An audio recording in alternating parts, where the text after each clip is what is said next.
Oi, gente! Bem-vindos ao canal que mais tem distribuído livros pelo Brasil. Hoje eu comecei com essa frase por sugestão de vocês mesmos, que vocês mesmos têm me incentivado e têm dito, né, os que eu encontro pessoalmente, e até mesmo aqueles que eu não encontro pessoalmente, até nem conheço pessoalmente, vocês ainda colocam, às vezes, aí nos comentários, que realmente eu estou muito feliz de ver que o nosso canal distribui muitos livros. Nós acabamos de dizer o nome no vídeo passado dos inscritos top, que foi a Joilande e o Renilson. Então, dizer para eles que em seguida os livros deles já serão enviados. Dizer para a Joilande que sim, eu vou enviar o livro que ela escolheu. Eu até não tenho mais o livro, mas como eu digo para você, sempre que eu tenho a possibilidade de comprar, se o livro não está esgotado, eu compro e envio o livro que vocês escolheram, com muita satisfação, com muita alegria de saber que vai chegar para vocês o livro que vocês escolheram. Vocês vão ler o livro, vocês vão manusear o livro, vocês vão cheirar o livro, né? Porque quem gosta do livro, até isso, não é só ler, mas é abraçar o livro, é cheirar o livro e etc, tá? Então, meus queridos alunos, minhas queridas alunas, vamos continuar. A gente estava vendo o modernismo e estávamos ainda naqueles líderes, naqueles, digamos assim, naquelas feras que, vamos dizer que, não vou dizer que inventaram o modernismo, né? Mas que lançaram o modernismo, que criaram o modernismo, que fizeram o modernismo acontecer dentro do Brasil.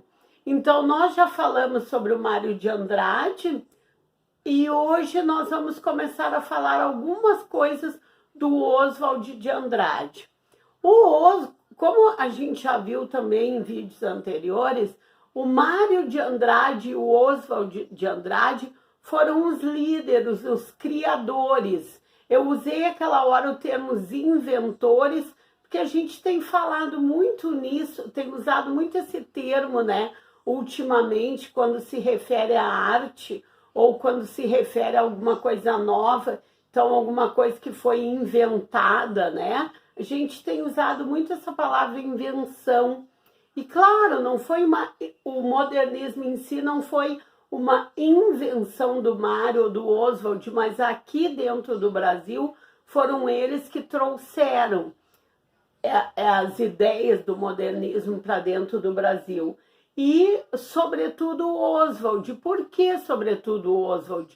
Porque o Oswald, bem jovenzinho, com 21, 22 anos, ele foi para a Europa. E na Europa, ele teve a oportunidade de conviver com as chamadas vanguardas europeias, que a gente também já estudou aqui no canal. E, sobretudo, com o futurismo do Marinetti, do italiano Marinetti. Então, o Oswald veio para cá, voltou para o Brasil com aquelas ideias das vanguardas europeias, da velocidade, das novas invenções, de colocar abaixo tudo que se tinha conceitualmente sobre o que era arte até então, de fazer uma arte mais rebelde, mais arrojada. O Oswald trouxe todas essas ideias para cá, ainda bem jovem, porque ele era de uma família, digamos, até certo ponto abastada, até certo ponto, né, bem resolvida financeiramente, uma família tradicional. Então ele tinha essa oportunidade de conviver com outras culturas e inclusive viajar, que foi o que ele fez, foi para a Europa. Quando ele retornou para o Brasil, ele já veio com essas ideias. E foi do encontro dele com Mário de Andrade e também com Di Cavalcanti que surgiu a ideia da Semana da Arte Moderna, que foi o marco inicial do modernismo em 1922. Além disso, o que a gente pode falar do Oswald?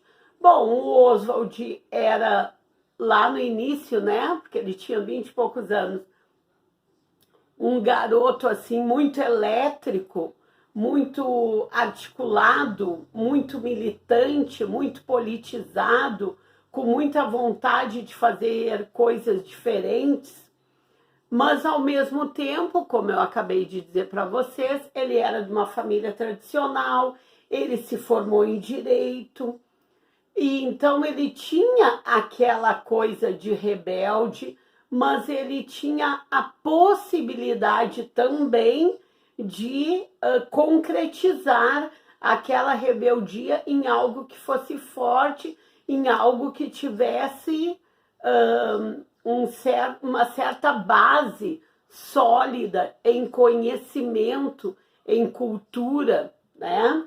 Em informação. Então ele teve a oportunidade de, lá em 1917, conhecer o Mário de Andrade e o Di Cavalcanti também, e os três idealizaram a Semana da Arte Moderna, que acabou acontecendo em 1922.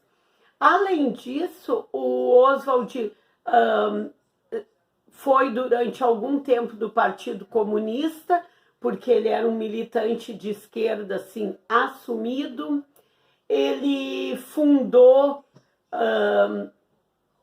uma espécie de revista, de jornal, de manifesto, que chamava O Pirralho.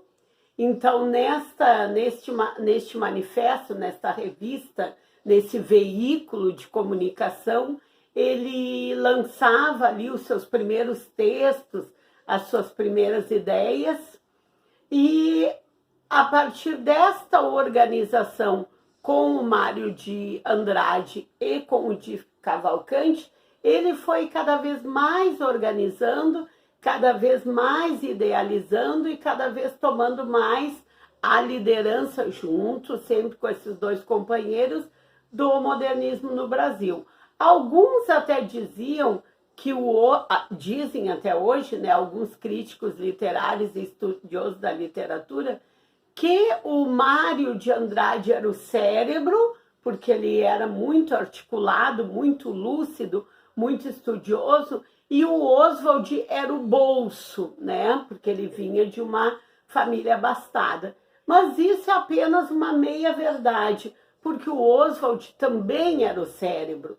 Mas como ele tinha, assim, ele era mais vida louca, como nós chamaríamos hoje, do que o Mário, que era uma pessoa mais centrada, então, às vezes, poderia dar essa visão que o Mário era o cérebro, que o Mário era o articulador e o Oswald só era o financiador, o militante de esquerda, o rebelde. Mas não, o Oswald também tinha uma cabeça privilegiada, tinha um pensamento muito também articulado, organizado.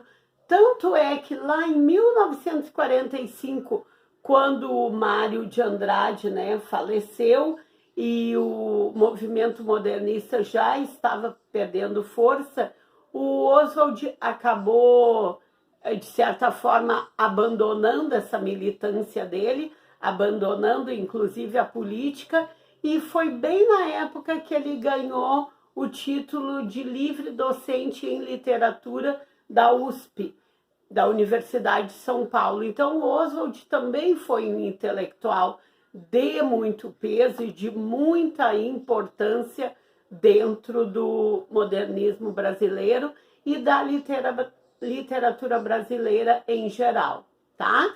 Mas isso, como nós vamos continuar comentando as obras dele nos próximos vídeos, aí nos próximos vídeos a gente vê mais alguma coisa sobre ele.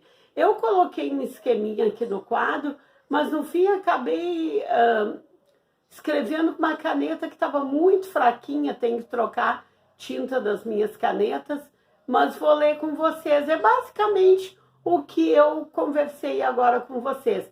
É aquela mania de professora de ter que escrever um esqueminha no quadro, né? Então, gente, o Oswald, ele nasceu em 1890, como está ali no quadro, faleceu em 1954, em São Paulo mesmo. Ele era de uma família tradicional, de uma família abastada, ele tinha possibilidade de fazer viagens à Europa, e nessas viagens à Europa ele teve contatos com as vanguardas europeias, sobretudo com o futurismo do Marinetti, que a gente já estudou, tem vídeo aqui no canal sobre isso. Ele fez uma amizade lá em 1917, eu até nem coloquei aqui, em 1917 com Mário de Andrade e o de Cavalcante, e a partir dessa amizade entre os três que surgiu a ideia da Semana da Arte Moderna. Ele formou-se em Direito bem jovem, ele era um esquerdista, assim, militante mesmo, ele se filiou ao Partido Comunista, onde ele ficou durante um bom tempo. Ele, como eu disse para vocês, lá em 1911, fundou um veículo de comunicação, um jornal, uma espécie de manifesto que chamava o Pirralho, que ele era bem jovenzinho ainda, tinha apenas 21 anos, em que ele começou a publicar seus primeiros textos. E em 1945, ele se afasta de vez da política, ele deixa, entre aspas, né, de ser um militante, não que ele tenha desacreditado nas próprias ideias, mas ele deixa a política de lado, bem no ano em que morre o Mário de Andrade também, né? E ele recebe o título de livre docente da USP, livre docente em literatura. Então, gente, por hoje é isso, apenas um panorama geral sobre quem foi Oswald de Andrade. Nas próximas aulas a gente vai ver comentários sobre as obras dele, dizer, como eu disse no início do vídeo, para os inscritos top que em seguida os livros irão para eles, para vocês continuarem comentando, continuarem curtindo, continuarem compartilhando, que nós vamos fazer inscrito top de outubro, novembro e dezembro. Então deem uma olhadinha em outubro se já comentaram os vídeos, continuem comentando agora em novembro e dezembro, que em final de dezembro vou fazer os inscritos tops do trimestre, e a partir de janeiro a gente volta a bimestre novamente, se Deus quiser, tá? E lembrando a vocês que quando a gente chegar a 1.100 inscritos, nós temos o nosso último book haul para sortear os livros, né? Então participem lá daquele último book haul. Quem ainda não escolheu o livro, caso venha a ser o sorteado, coloque um comentário ali, gostaria de tal livro, tá bom?